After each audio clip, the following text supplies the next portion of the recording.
Bonjour! Aujourd'hui nous allons nous occuper de l'arrière de la Bugatti Charlier.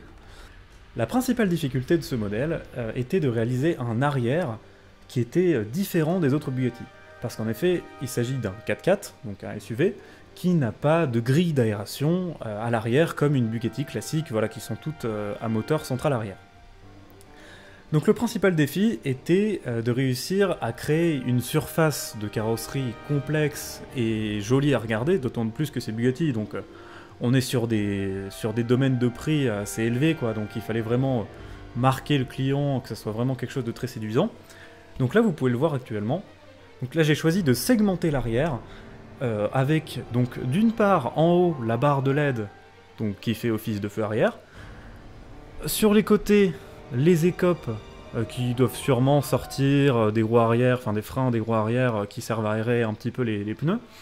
En dessous, ce qui maintient la plaque, donc le support de plaque, qui est en bleu indigo, qui serait une surface en fibre de carbone, voilà, qui permet de segmenter l'arrière et finalement d'imiter un petit peu le dessin d'une Chiron. Et pour que la carrosserie reste attirante, parce que effectivement, quand on a des grilles à l'arrière, c'est pas gênant. On peut garder une surface plate puisque on a quand même une texture du fait justement que ça soit une couleur contrastante avec la carrosserie. Mais là, tout mon arrière est couleur carrosserie, donc j'ai dû un petit peu imaginer quelque chose de nouveau. Ce que j'ai fait, c'est que je me suis inspiré de ce qui existe déjà sur la Chiron en fait, sur tout ce qui enserre la barre de LED de la Chiron. Je vais mettre une petite photo au montage pour vous montrer ça, et faire des plis de carrosserie, donc qui se voient avec les trois couleurs différentes, donc le bleu clair au niveau du logo, en dessous le bleu foncé, et puis encore en dessous du bleu encore un petit peu clair, puisque donc on est sur une surface plus proche du soleil.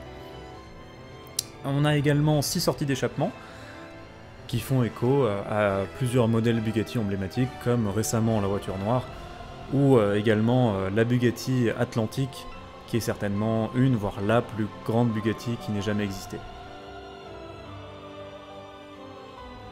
Donc voilà, c'est déjà terminé, je vous dis à la prochaine pour une nouvelle vidéo, j'espère que ça vous a plu, et la prochaine vidéo ce sera une Alfa Romeo, je ne vous en dis pas plus. Bonne journée!